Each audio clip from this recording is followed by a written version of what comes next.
Namhlanje ngizothinta udaba olukhulu kakhulu. Ngizothinta udaba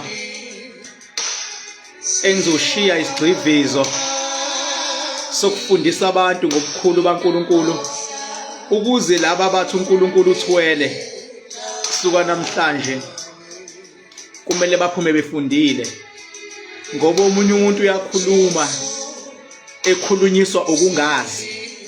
Ngiyaphinda ngithi uNkulunkulu uwumdali wezulu nomhlaba. Ekuthiwa uNkulunkulu wayothwala ngathi sonke emhlabeni, ngoba sikhona emhlabeni ngentando kaNkulunkulu. Igama likaNkulunkulu akulona igama lokudlala. uNkulunkulu akayona icontent. uNkulunkulu akayena umuntu ongathi mawufisa ukuqola umuntu umqole ngegama laNkulunkulu. uNkulunkulu uyahlonishwa. Kwakuba namhlanje siyaphila ingentando yakhe uNkulunkulu. uNkulunkulu akadingi ukuba angenza noma yini, ngoba vele impilo yethu iyintando kaNkulunkulu. uNkulunkulu bengabe engathatha isinqumo sokuthi lo mhlaba uyabhubha, ungabhubha ngesekendi, kepha ngoba uNkulunkulu akafuni nathi, ingakho simdumisa. Mawuthi wena uNkulunkulu uthwele, uthi angathwala kanjani uNkulunkulu ngomuntu oyedwa? Sivele impilo zethu zikhontrolwa uya. uNkulunkulu angadedela ngisho umlilo, angadedela amanzi, ungabholeka imbobo, ungavuleka imgodi, ngadilika amabhilidi, kungenzeka noma yini. Makuthiwa uNkulunkulu uvumile, ayikho into engangenzeka. Mawuthi uNkulunkulu uthwele, uyaqonda yini ukuthi yini ukuthwala? Uyaqonda yini ukuthi uNkulunkulu ngubani? Uyaqonda yini ukuba ihlahla, abantu, izilwane zonke emhlabeni zacreatwa uNkulunkulu ngenxa yezathu zakhe?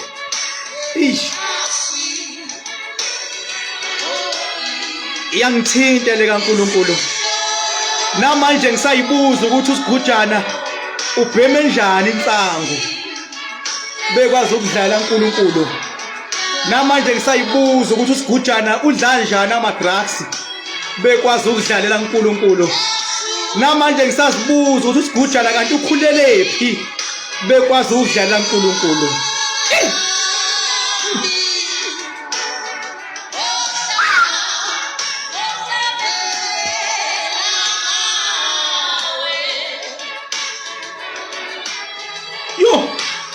Uyamqonda kahle ukuthi uNkulunkulu ngubani? Uye phela lo wadala izulu nomhlaba. Uye phela lo wadala umuntu. Uyaqonda yini ukuthi yini ukuthwala?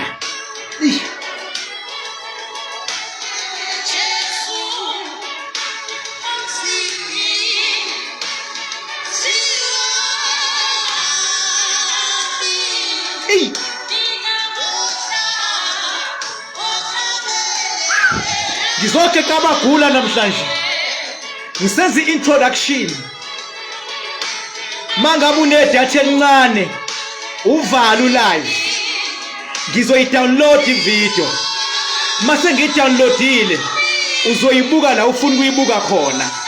Ungafani nalabo abathi bebuka ivideo edownloadiwe ethi indaba ibe yinde. Mayisi-downloadiwe ivideo kuba kuwena ukuthi ufuna ukuyibuka kuphi.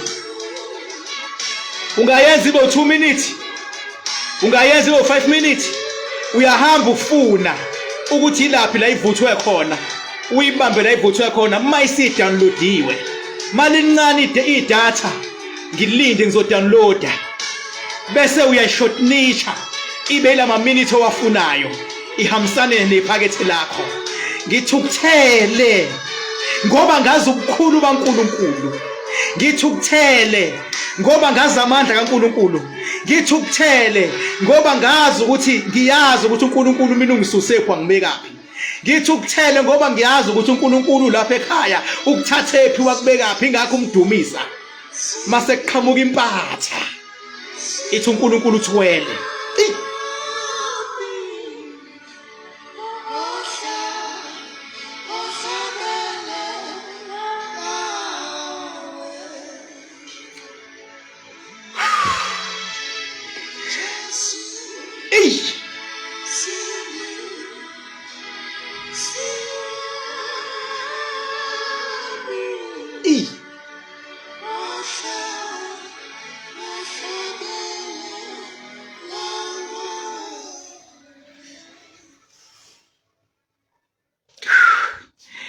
Ake ngiqale kanje le ndaba. Ake ngiqale ngaleli verse abalikhothayo bengabe bethi uNkulunkulu uthwele. Kunevesi la uNkulunkulu abalithathayo umehluko ngangayichaza lento ngathi isikole sibalekile ngoba mawuyile esikoleni uyakwazi ukufunda nokwazi ukulandelelisa indaba ngendlela eyiyona ngendlela ehamba ngayo. Uyabona uJesu unikela ngendodana yakhe ingakafiki ngisho emhlabeni. Awu madoda, uyabona beke bezwa lokhiye ngushoyo uNkulunkulu I mean unikela ngendodana yakhe ingakafiki ngisho emhlabeni isasezulwini. Unikela ngayo ukuthi ayize emhlabeni izonzana emhlabeni, izolwa izimpi eseyixaka abantu ngoba abantu bayafa kodwa abafiki uNkulunkulu yathwetshulwana lemhlabeni. uJesu lethwe emhlabeni ukuba azolwa nezilwane. Ngiyafundisa manje. uJesu ulethwa emhlabeni ukuba azolwa nezilwane ezilwa nabantu baNkulunkulu. uJesu ulethwe emhlabeni ukuba azolwa namadimoni alwa nabantu baNkulunkulu. uJesu ulethwe emhlabeni ukuthi azolwa nempi yemimoya elwa nabantu baNkulunkulu. uJesu ulethwe emhlabeni ngoba uNkulunkulu uyazibuza ukuthi ngilibhubhise yini ngoba abantu bami bayafa kodwa bafa bekhala bafinyeleli kumina. Ingakho uNkulunkulu ethatha isinqumo sokunikela ngendodana yakhe ingakafika emhlabeni, unikela ngayo ukuthi ayize emhlabeni. Yini into enzima lapho? Kufike isikhathi seCovid, kwaba nama meeting, kwaba nodokotela nonesi no sister, kwanikelwa ngabo ukuthi ababhekane negciwane leCovid. Uhulumeni wanikela ngodokotela, kwashiwo kwathiwa lento iyabulala, lento iyathelelana, kodwa kwanikelwa ngabo ukuthi abahambe bayekolwela abantu kule COVID efikile. Kwanikelwa ngamaphoyisa ukuthi awagada abantu kuba angazulazuli ngoba iCovid ibhokile. Baba i-front line baze babizwa ngokuthi ama-essential workers. Uhulumeni wanikela ngabo. noNkulunkulu unikela ngoJesu ukuthi hamba ndodana yami uyolwa izimpi ulwele abantu. Hamba ndodana yami uye emhlabeni uyovikela abantu kulempi abhekene nayo. Uyayi-understand yani ukuthi uNkulunkulu unikela nini ngoJesu? Njengoba umuntu ezothi uNkulunkulu wanikela ngendodana yakhe, shuthi ukuthwala lokho. Uyaqonda yini ukuthi iyathunywa ukuthi hamba uyobhekana naleya impi? Uyaqonda yini ngesikhathi kuthunywa inkosi laphayana ukuthi iyobhekana nempi eyakade ibhekene nabantwana bakaIsrayeli, kuthunywa uMose? Uyaqonda yini ukuthi kade kunikelwa ngoMose ukuba aye kokhulula abantwana bakaIsrayeli eGibhithe? Uyaqonda yini ukuthi kwanikelwa ngoMose? uNkulunkulu wayenikela ngoMose ukuthi ayokhipha abantwana bakaIsrayeli eGibhithe.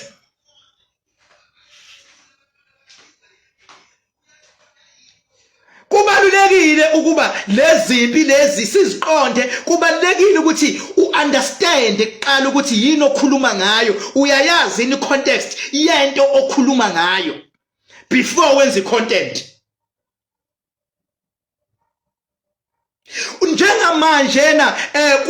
Njengamanjena kunezimo ekudlulwe kuzona ezinzima, kunamaphoyisa angalali asebenza ubusuku nemini ngoba avikela impilo zabantu. Lawo maphoyisa uhulumeni uyanikela ngawo ukuthi avikele abantu. Uma ngabe kunikelwa ngawe ukuthi uvikele abantu, ingoba usuku uthenjiwe, ingoba usuke uthandiwe, uthenjiwe ukuthi yes ngawe bazophila abantu, ngawe uzobanqobela abantu. Mase kuzoba khona umuntu othwele,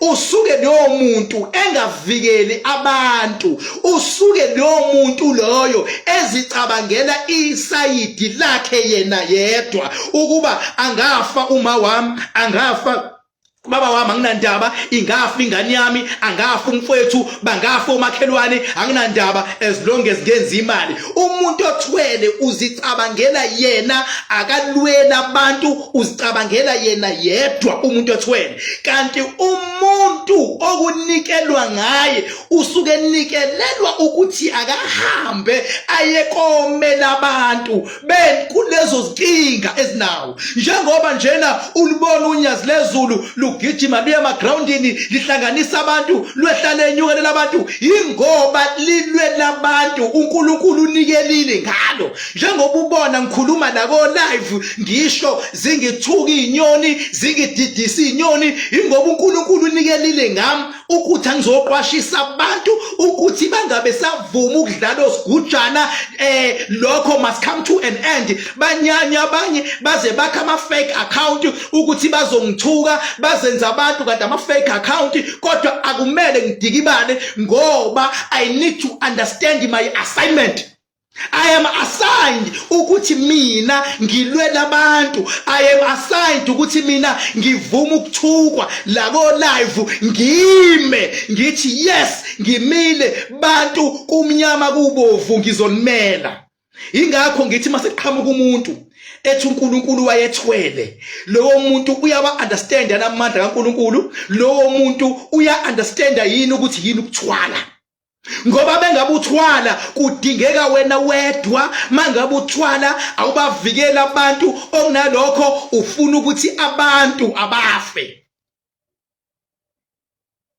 Mase kuzoba khona into ekuthiwa ukuvivinya ukholo lomuntu, ukuvivinya ukholo lomuntu. Ingakho naseBhayibhelini evela loya yami owayekade enyukele entabeni ethi uyokwenza umhlabelo kuthiwa iphimvu uAbrahama kwakuvivinywa ukholo lomuntu ukuthi lungakanani, luyavivinywa ukholo. Contact ukuvivinywa kokholo. Ingakho uthi uthandaza, uthi ukwenza konke, kodwa uthi mina khona abasangithuka, khona benza ukuthi luyavivinywa ukholo, ukuthi uthandaza ngoba unenkinga noma uthandaza ngoba umhlonipha uNkulunkulu noma uthandaza ngoba umethemba. Ingoba ufuna ukuthonta ifunayo noma uthandaza ngoba umethemba. Ingakho noAbrahama wavivinywa kwathiwa akenze umhlabelo, kwathiwa iphi imvana na, kwathiwa hayi kwasekuvezwa indodana, kwakuvivinywa ukholo lakho. Ingakho agcina engachithanga igazi ngoba kwakuvivinywa ukholo lwakhe ukuthi ukhethana uNkulunkulu. I-contact ukuvivinywa kokholo baba. Ngisho emsebenzini kuhlale makuthiwa naka ama-test, wazi kahle ukuthi waphasa njengoba ufunde kangaka, wazi kahle waphasa, wazi kahle unama-masters, wazi kahle ukuthi unama-doctorate, kodwa still mangabe ku-interview uphinde ubuzwe imibuzo yokuvivinywa ukuthi do you really qualify for this? Sikuphi isidingo sokuthi umuntu bengabe esenama masters efundile yonke into aphinde futhi enziwa ama interviews? Ingoba uyavivinywa ukuthi lento lothi uyayazi uzoyimela yini, uyazi ngempela yini, ukuvivinywa. So angilindele mina ukuthi khona umuntu ongathi maye khuluma kwi-public domain azokhuluma ngokuvivinywa, akhulume ngathi into eyenzeka. Athi umuntu Abrahama wathwala wangendodana kwakuthiwa akayibulale, kwayevivinywa kubhekwa ukholo lika Abrahama lungakanani. Ingakho kwathi mase kumelenzi waseyakhuzwa.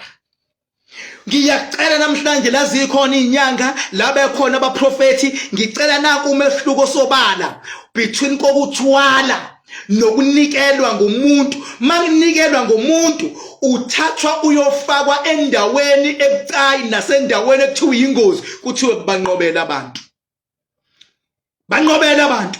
Ingakho ke kukhisha amaphoyisa kuthi kudutshulwana kunezibhamu ngidiza inhlamvu, kuthiwa amaphoyisa awayi. Amaphoyisa kusuke kunikelwa ngawo ukuze avikele abantu. Ingakho amaphoyisa kumele ngabe ahola ngayo yonke indlela. Ingakho ingane ithi hlula abazali bayo, ingabalalela abazali bayo, kodwa kuthiwa uphi uthisha akayofundisa lengane ekwazi ukugolozela abazali bayo endlini, kuthiwa uthisha ame phambi kwayo. Uthisha kunikelwa ngaye ukuba ayoqaqa ingqondo yalengane i-right i-wrong injalo. Ingakho uthisha kumele asebenzise ama-emotions ngoba vele environment anikwa yona i-environment la ekumele ayiwine ngobuhlakani nangokufundiseka.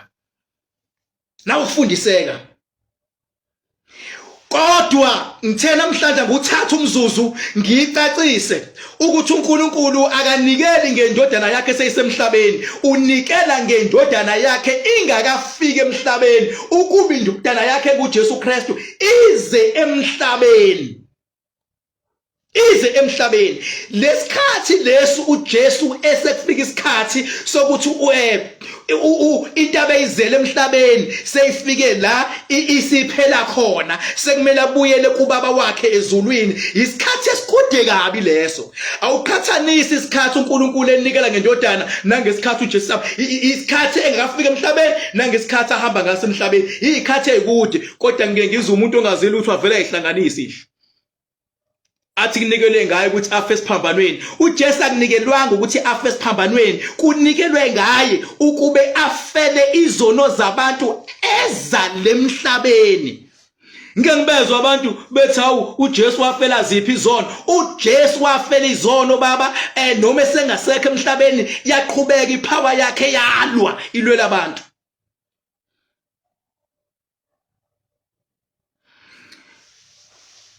Bengisanikeza iclue ukuthi ngivezele umuntu ukuthi lento ukuthi uNkulunkulu wanikela ngendodana ihamba kanjani. Bengisaveza iclue ukuthi lento yokuthwala ihamba kanjani. Kodwa bengaqhubeka kumuntu akhulume ilanguage ethi uNkulunkulu uthwele. Hayi, ngizonyusa ilevel. Ngizonyusa ilevel.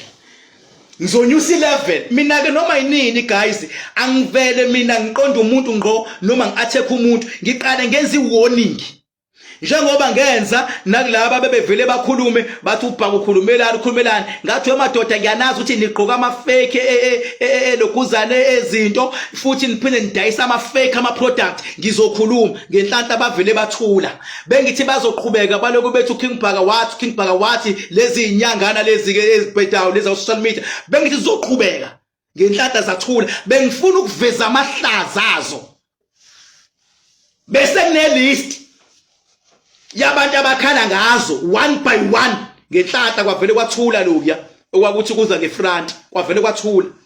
Bese ngiza baba, bengiza nelist la, ngize nelist yonke into bese ngiyenzile. Kodwa umuntu mayisethuli angikwazi ukuqhubeka ngazo ukuthi ngiyabona ngaphandle umuntu ubele ukukhuma into engidinayo. Mawudlalela uNkulunkulu uyangidina. Mawudlalela kumuntu obeka uNkulunkulu emhlabeni ukuthi ahole isizwe uyangidina. Mawudlalela kumuntu ke manje oyi-victim uyangidina. Uyangidina. And mase ngidiniwe futhi ngiyabonakala ngidiniwe. Mina njengoba ngenza umcimbi omngaka le eMidilova ngomhla 14 October, ngibize bonke abaculi bomaskandi, Afro pop, o-MC bama TVs, ngenzela kujabula abantu mina. ngifuna babona abantu ukuthi amandla kamakhandakhanda oil angakanani. Ingakho ngithe nje angina sponsor, akho uhulumeni ongixhasile, mhlambe basazoza but okwamanje akho lutho mase kukhona ophumela obala wathi ngiyaxhasa ngiyosho. Mangaxhasiwe futhi fuck off, ngizokwenza ngendlela yami mina. Ngendlela yami. Kodwa akekho umculi oyothi akakhokhelwanga, akekho futhi oyothi akakhokhelwanga lapha ya, oyobe follow i-office nathi siyakudinga, akekho othi akakhokhelwanga. Ngibabonile abanye befuna imali ezingaka. Ngibabonile befuna imali ezingaka, so ngizonika zona ngoba ngifuna kujabula abantu bamakhandakhanda, ngifuna kujabula abantu bomhlaba wonke, ngifuna kujabula abalandeli bami la ku Facebook nako YouTube nako TikTok, ngifuna bajabule. Jabulisa bona. Ngifuna ukumela uNkulunkulu, ngizommela. Umuntu obeka uNkulunkulu ukuthi asiza abantu emhlabeni futhi ngizommela. Igebengu fuck off indaba yazo manje. Fuck off. Ngoba manje umuntu uyaxova umuntu, akayazi introduction, akawazi umzimba wendaba, akayazi conclusion yendaba. Uthatha okusekuqaleni kuye ekugcineni, okusegcineni kuye ekuqaleni. We, hayi ngeke papa yini